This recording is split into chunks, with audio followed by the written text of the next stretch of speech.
he does great work. He's a really, really interesting guy, and he's very, very bang on with a lot of the things that he's talking about. And in today's episode, I'm going to show you a video of him talking about how Bain Capital goes into companies and loots them from the inside, mismanages it, and basically leaves a husk of the company as it dies while they loot it. Okay. And I think exactly the same model applies to countries. And I'll show you what I mean while he explains it, right? I've got a couple of tabs on either side giving news articles talking about exactly what I mean by that same principle being applied to the country and not a company. And the stakeholders in play are people who are running exactly the same plan. And it doesn't seem like anybody's able to stop them, right? Water main break pictures. I've got them from Gondik, so the mayor of Calgary is sharing them, but still I've got them. She didn't send them to me directly. I just found them, but I'll share them with you. And treason is still being talked about. Shocking, right? I know the news media is trying to move on, and I'll show you the news media trying to move on during a speech. What does this guy say? Hold on. It's insulting. He says, catch me on AM 640 this morning with Ben Mulrooney. We'll be chatting about my feature on gay Israeli men and their thoughts on war, peace, and Netanyahu. Oh man, yeah, right. Bang, finger on the pulse, right? You know exactly what's happening. What Canadians want to hear. Thanks, Adam. Unbelievable. Gay Israeli men? Thanks. No, I'm not interested. Please stop shoving propaganda down my throat. Lots to get to. Let's get to it first. We have to start with Naya. Naya's pretty good too. She puts together content, not Andy Lee like, just it hits differently, and I think it's very impactful, so I like her stuff. She says, let's blow up some BS coming from the government about foreign interference and secrecy laws. The Trudeau government, NSICOP, CSIS, etc. all say that the law prevents them from releasing information. That's not exactly true. MP LeBlanc says it a lot. Liberals will not release the names of parliamentarians accused of collaborating with hostile foreign states, is the article she's sharing there. NSICOP Chair and Liberal MP David McGuinty, who spent time growing up with China's future ambassador to Canada, also says the laws bound him to secrecy. It's an excuse as much as a fact. It's true that releasing secrets without authority is law with consequences, and she clips the law there, so if you're interested in that. The irony is, she continues, that MPs providing confidential information to foreign agents are also breaking secrecy laws, but no one in the government seems to give a poop about that.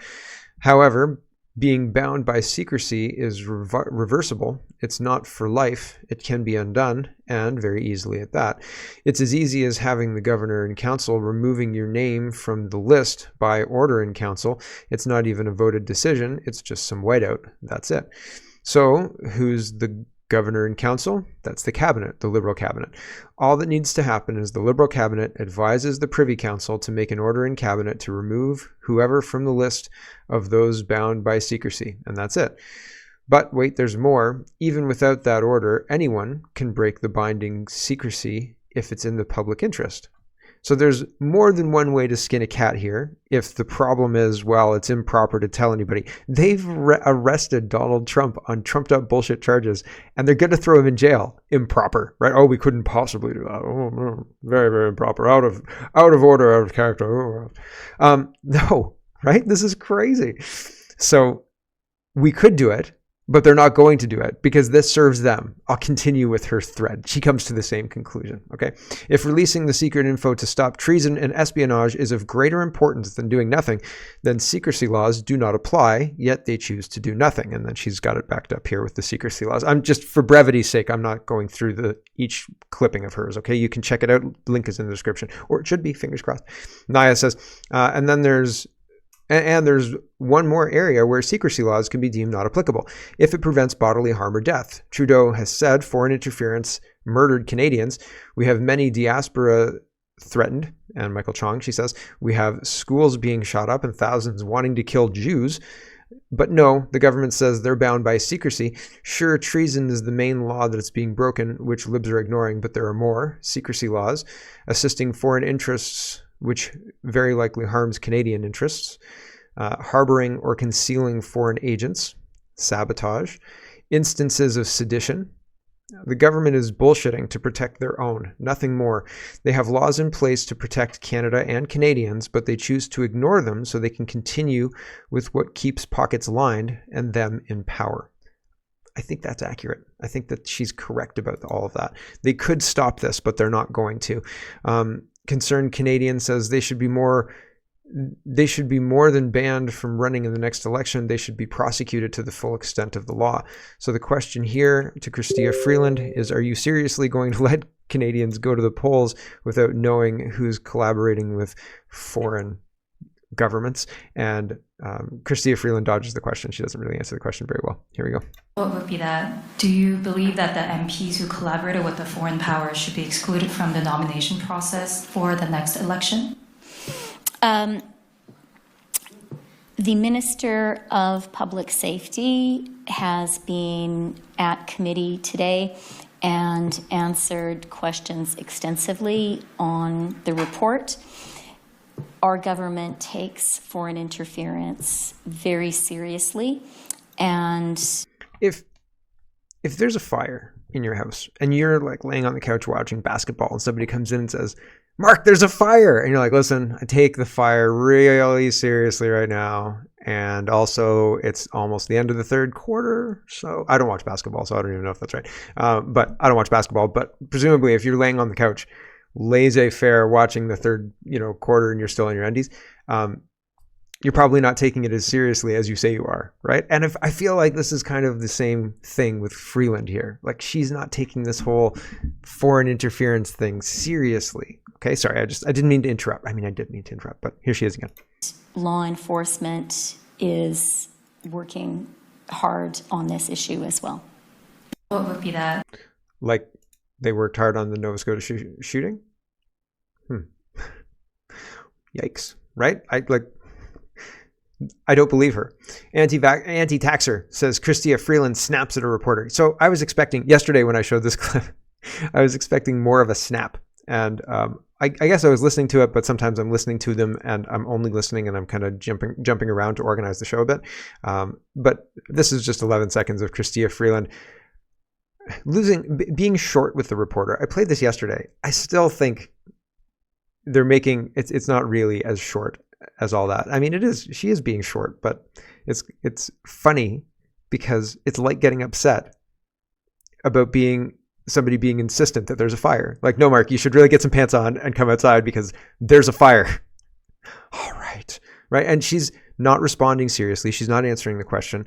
And so people are pushing back and she's getting short because she just wants to watch the basketball. A quick answer to that question? Please don't put words in my mouth. Let me be clear. We're taking this very seriously. Let me be clear. Turn up the volume. They're not taking this seriously, right? Let me be clear. Let me be clear, indeed. Somebody was saying, should we take a bet on which people are infiltrated by China, which people are working for foreign governments like China? And Andy Lee says, this is probably a good time to show CBC Board of Directors Bill Tam and Mary Ng hanging with Consul General Tong Zhaoling, the PRC official that boasted of interfering with our elections to help the Liberal Party of Canada win 2 seats in 2021. So these are people who might be at the top of the list. True North says China was paying select Canadian media executives and journalists to act as conduits for its foreign election interference operations. Wow. Isn't that interesting, right? Isn't that strange, don't you think? It's very, very concerning, especially when Chrystia Freeland says she's totally taking it seriously. Jeepers creepers, stop bothering me, okay? I'll be down when it starts getting warm.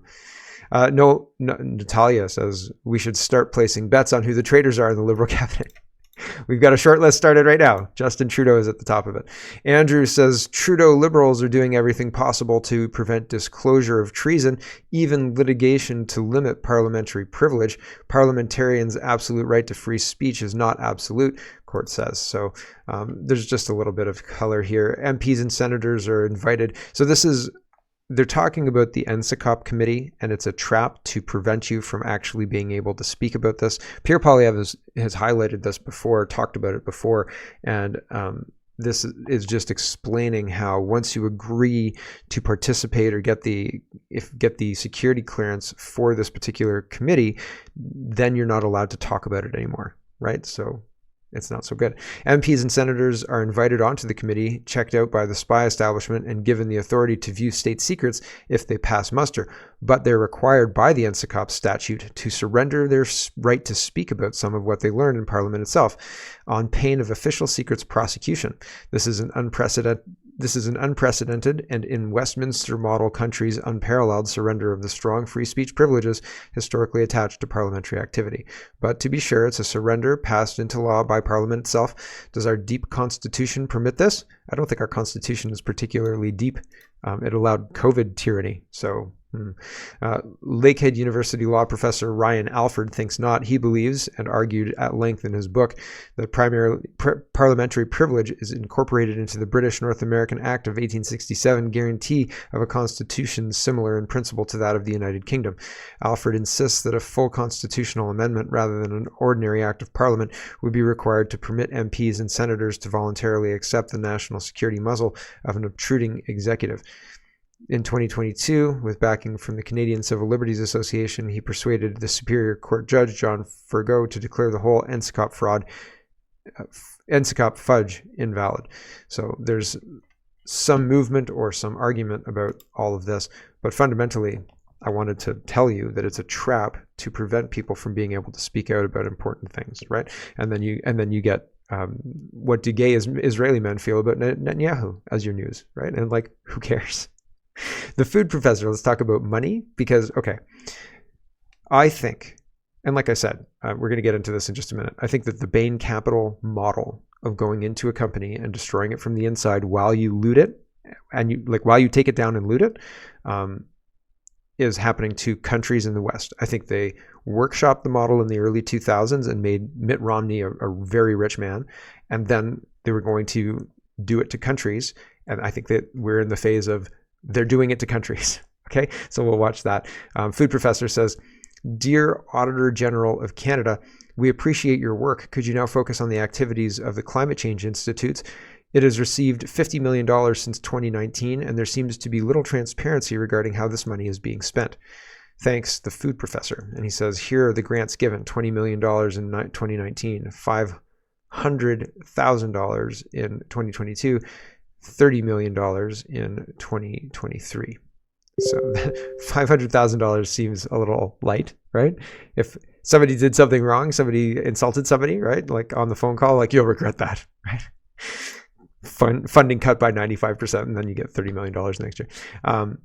So I don't know. It seems very hinky. It seems very, very strange. And that's one of the examples of what I mean by a Bain Capital style thing walking into the country and making things like that possible. Here's the chart of home buyers, percentage change of home buyers since 2015. The green, what do you think that green line is? Yikes, the green line goes down and then doesn't even really recover, but kind of flatlines a bit, recovers very slightly, and then just continues dropping. And the timeline is 2015 to 2021. And Darth says, no one is effed like Canada is effed. And percentage change of home buyers since 2015. 0 is up near the top of the chart there. And we've got minus 20 on the bottom of the chart and plus 6 on the top. So the red is investors. They're buying homes at a rate that they used to buy homes at. And I don't know prior to 2015, I don't have any numbers for that. Repeat home buyers, so people who are already in the market, they're buying homes at about the same rate that they were through 2019, 2017-ish, above 0 up to 4%. So, there's an increase, but it's not a massive increase. First-time home buyers go from 0 to minus 2 by 2016, well, minus 6 by 2016, minus 12 by 2017, no, minus 10 by 2017. By 2019, it's minus 14. By 2020, it's minus 16-ish. And then at the end, on October 21, it's below minus 20, but there's no more numbers anymore. It's just flatlined at the bottom of the chart. That's first-time home buyers. So again, somebody is economically destroying and looting the country, and they're doing it on purpose.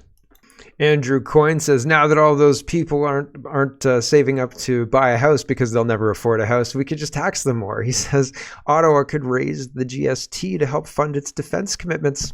Ha! Everybody likes new taxes. You've got to do tax. You've got to do tax. Thanks, Oprah. Eva says, how about accountability for the $1 billion ArriveCan debacle, the $3 billion misappropriation curb funds, and all the other instances of unaccounted for millions and billions of dollars? Instead of targeting grandma's pocket change again, maybe the government should prioritize addressing these issues. Yes. Yes. And I was kidding. He wasn't actually saying, Andrew Coyne wasn't actually saying, screw those first-time homebuyers, but he was. Right? He was, but he didn't say those words. I put those words into his mouth. He was suggesting an increase into the HST though. Okay, so here's, what's his name? Ian, and he's got an epic mustache and very long hair. But here he's explaining how short selling works. Fundamentally, you take out a loan and bet that the company is going to fail, and you won't have to pay back the loan, and you can take all the money free. And I think that this scam got workshopped through the companies in the stock market, and then they worked out the kinks. And this is a 10-minute prepper on GameStop and where GameStop is right now, 2024, June 9, 2024. And it's an interesting one. You should definitely watch all of it, because basically at the end he says hold. He says hold, everyone, because we're going to break the market. And he says, could GameStop take down the market? And he's like, yeah, I think it could. I think he makes a convincing case, but that's not why I'm showing you this video. I think you should watch the whole 10 minutes. Double speed takes like 5 minutes. But here's what he's explaining, short selling, and then he explains how these companies get taken over. And I think it's exactly what's happening to our countries right now. Okay, here we go. Market will go down, and it's like taking out a loan, and when the market goes down, then you close out the loan and you make some money.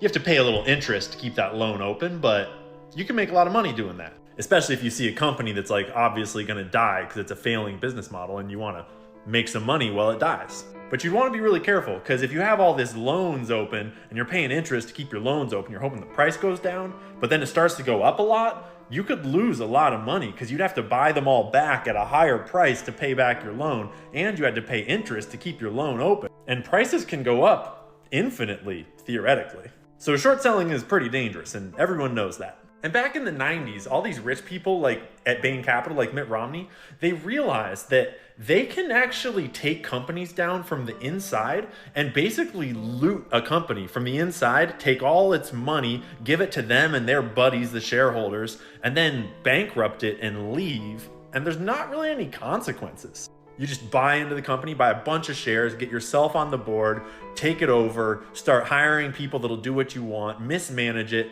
do a bunch of buybacks so the money gets paid back out to you and the shareholder buddies. And you can really just mismanage the company into the ground and basically loot it for all it's worth. And when it goes bankrupt, it's like, oh, well, whoopsies, it was destined to fail. We'll just move on to the next company, whatever, my mistake. And they made billions.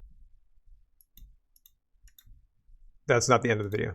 I don't know why it stopped, but it's well timed. It's just fine. That's it, right? They walk in, they loot the country. They say there's no consequences. There's nobody to stop them. They've got a majority. At the end, they say, not whoopsies, my mistake. They say capitalism was always destined to fail because it's a failing system. And then they bring in a new world order tyranny. Hope I'm wrong about that. La la la. But as soon as I watched this, I thought this is exactly what they're doing. This is the system that they're running. They workshopped it. They know it works. They know the pitfalls. They know how to get it going. And he talks here also about how in the beginning part that I didn't show you, they realized, or maybe it's in the part that stops here, the interplay between the media telling stories about the companies leading to investors behaving in a way that benefited Bain Capital but didn't necessarily benefit the investors. So the Bain Capital people and the media people realized they had a perfect recipe to manipulate people into helping them make a lot of money through this nefarious mean, right? And so it's to me, it seems like they have exactly the same system where the media is bought and purchased by the people in the government. The people in the government are silencing anybody who questions the media. They have a perfect system to loot our country and then walk away and say, well, it was the system. It wasn't us. It was the system. And it wasn't our system. It was the system. It was capitalism that drove it into the ground. And we need to bring in communism to fix it. Hope I'm wrong, but that seems like what's going on. Danielle Smith says the NDP has some sort of deranged vendetta against our oil and gas industry. The NDP and Liberals don't recognize that the energy sector employs over $900,000 Canadians and generates billions in tax revenue for the federal government. These policies will ruin lives and destroy the economy. Read the article. Another example. Do you see what I'm saying? Like, patriotic Canadians would need some proof to shut down oil and gas in Canada more than consensus science, right? Consensus science is junk science. It's garbage, and it's not even real, right? And also, we're doing geoengineering without permission of the government. And maybe if we stopped doing geoengineering, all this wacky weather would stop, right? That's my suspicion. But we're not allowed to talk about that, right? I get censored because I talk about that kind of stuff. But this is another example of our government working against us and us being aware of it, but almost tangentially aware. We're not fighting the real battle because there's so many heads to this economic wrecking machine, Hydra, that if you took on the one, right? If you said, well, like oil and gas is actually really good and we should double down, triple down, drill, baby, drill, you'd be public enemy number one, right? And there are multiple things like that they're using to wedge people and to have fights. And they're very, very successful at winning those fights because they use junk science and emotion. And conservatives lose because we think the truth is strong enough to speak for itself. How'd that go for Jody Wilson-Raybould? Okay.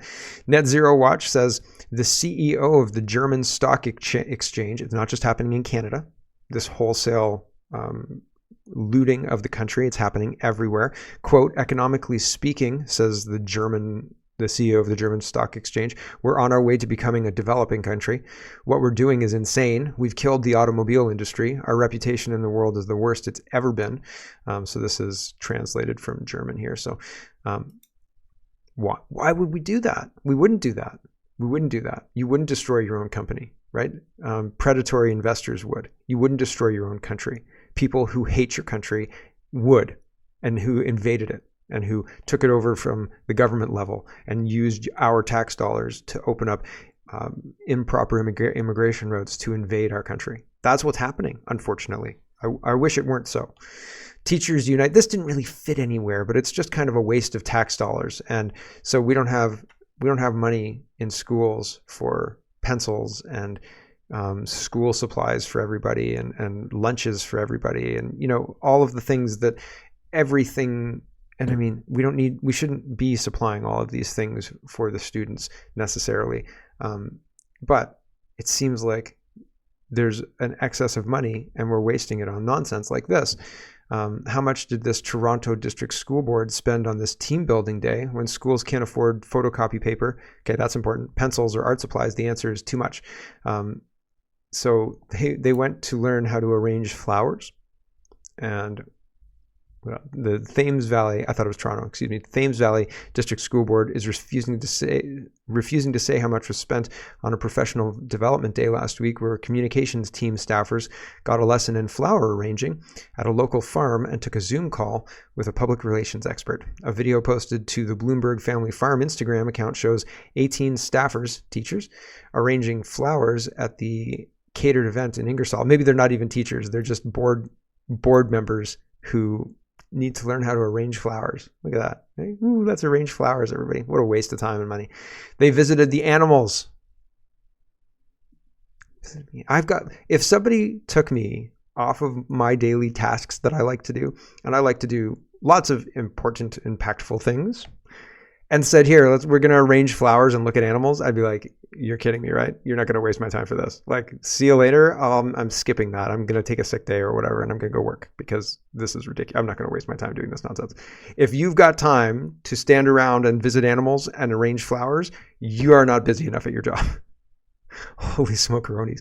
And then they had a speaker tune in virtually for an afternoon of learning and left with a bag of goodies from the farm, the Post said. So crazy town, right? Like, jeepers creepers, waste of money, right? The Globe and Mail says, this is hilarious. And I mean, it ruins their credibility. They sound like idiot communists, okay? But again, wrecking ball from the inside. Who would wreck their newspaper? Who would destroy their own credibility like this? When your biggest customer asks you to print a news story they want to read, well, I guess you print it. Younger Canadians, says the Globe and Mail, deserve compensation for enduring higher home prices. Huh. I wonder who they're expecting compensation from. Do they understand how taxes work? Idiots. Compensation. Deserve compensation? Really? Okay. Tell me how you think that's going to work, kid. Go ahead. I got a few minutes. Oh, jeepers creepers. People have magical thinking. They think that like Steve Jobs was like, I think I'll create the iPhone. And then he looked at his hand and there was the iPhone and they're like, oh, here it is. And it's a perfect product. And oh my gosh. And like no work went into that at all. You know what I'm saying? Like everything's just magical. All you have to do is think of it and it will be. It's like, oh, yay. Everybody's peaceful and nobody's hungry. Magical thinking ruins the world because people don't understand what it actually takes to have success. If you don't know who Alex Hormozy is, you should watch him. He was saying that we thought it was 2 times or 5 times, or like you, the general public, you think that like somebody who works harder than you and gets success is like working 2 times harder or 5 times harder, maybe 10 times harder. And Hormozy says they're working 100 times harder. They're working 1,000 times harder. If you did it 10 times, they did it 1,000 times, and that's why they're better than you. And I really feel like that's true. Like you get out what you put in, right? You know what I'm saying? And sometimes you can put in the wrong thing, but you still learn lessons, right? You still get better. You still improve certain skills, and maybe that will help. Maybe it won't. Maybe you're improving skills that won't bring you closer to your goal, but that's up to you. You have to change that. But the reason they're better is because they're doing it 1,000 times. They're not doing it 10 times more than you. They're doing it 1,000 times more than you. And you can outwork them, and you should outwork them. And that should be the game. But you should only compete with yourself. But be aware of what other people are doing to succeed, right? Because that's it. This guy should start a YouTube channel about engineering things. This guy should take his future into his own hands. This guy should put out resumes, I don't know, for an hour every morning. And then for 3 hours after that, he should produce something. He should learn. Your future is not tied up in education or a law school or a business or a stock market. It may make it easier. That's a good track to get on, right? But it's a track that somebody else has made, and you have to pass their muster, and you have to, buy their ticket. You have to go to their school, and you have to do what they say, right? You can make your own track. It just takes a little bit longer, and the learning is a little bit more unorthodox, but you can do it, and it's worthwhile to do it, right? The things that you can learn online, the things that you can learn on YouTube for free are unbelievable, are just unbelievable. Seriously, like in property investment, like trading, real estate investment. That's freaking hard. I don't think you can. Maybe you can get a university course on that that's worthwhile, but there are things that we have access to now that 20 years ago is not true. So you used to need to go to school, but now you can learn to do almost anything, and you can find a market anywhere. It's crazy. So this guy's complaining, and I understand the complaint. I'm showing you the complaint because it's important, because what's happening is actually racism. And we're being told that it's racist to not offer affirmative action, hiring, et cetera, et cetera. But what's actually happening is people can't find a job. There are people this guy's submitted 400 resumes, and he thinks that it's a him problem. And I mean, he needs to do some mentality training. That's for sure. Some mental state training, buddy. But it's not. It's a market problem. But he should solve the problem in an unconventional way, and that will give him success, probably. Anyway, here's this guy talking about job markets in Canada. Here we go. I think it's Canada. Here we go. Yeah, it's Canada. Here we go. Can somebody explain to me how I'm 400 job applications in, couple of interviews, multiple with the same company, an hour and a half interview, no job offer? An engineer from a Canadian university, respectable university, no job. What the fuck is going on? Like, I'm either stupid, I'm ugly, what's going on? That's weird to go to those two first. Stupid or ugly? I mean, he's a little aggressive, sweary, right? But I mean, not stupid or ugly, really. But yeah, young, aggressive, brash. Somebody'd want to mold him, though, probably, right? He's fiery. There's potential there. But it's interesting that he wants to play the victim. Why isn't anybody giving me a job? Find your own path, buddy. What's the secret? I just want to know. People in HR Positive thinking. explain to me. Do I have co-op experience? Yes. Did I have a job coming out of university? Yes. What is it? What am I missing? Like, there has to be something I'm missing. The issue is not with the jobs. There's jobs everywhere. I'm applying everywhere. Okay? I will accept any salary, any position, anywhere in the world. I'm not even restricted to Canada. Bro, I'll go to Zimbabwe. Where's the issue? The issue is that the Canadian government will subsidize the wages of certain Canadians and not all Canadians. And you don't appear to be the group of people who would be in the subsidized wage section. And so if the government's going to be paying you $10,000, $20,000 for salary for somebody, and then, or not, they're going to hire somebody that comes with the $10,000 or $20,000 salary adjustment, right? That's one of the reasons. But you know, like, I don't think that anybody deserves to feel like this. I don't think that he deserves this. I'm saying that if you start to feel like that, you should probably change your tactic, right? Like, continue sending the resumes out, yes, but start developing your own thing, right? Why not? Watch some training on YouTube. It's free. Alex Ramuzi. Wall Street Silver says, European elected leaders continue to import this and refuse to launch mass deportations. This is a reality. You can claim victimhood, right? Like, you can be like, oh man, this is terrible. I can't believe this is happening. And yeah, it is terrible. And I can't believe it's happening. But you have to respond as if it's happening. You can't just pretend it's not happening and then say, why aren't there any jobs? Like, this is the reality of the world. This is what's happening, right? Wall Street Silver continues, this is insane. Why are they also determined to replace their population and lead their countries into civil war battles for survival? Because they hate us and they want depopulation. So this is, where is this? He just said it. Europe somewhere, but it doesn't look like Europe. একটা হলো ছোট মসজিদের line আবার এখান থেকে উপরের মসজিদের line Very Arabic, right? It's like the beginning scene of Aladdin. Hello everyone, thanks very much for watching. This is just a short version of a longer show. If you'd like to get the whole show, you can go over to CanadaPoly.com and sign up for a subscription. Just look in the drop-down tab for Shop and Donate and look for subscriptions, and you'll get immediate access to the full show. Love to see you. Thanks for watching, everybody. Have a wonderful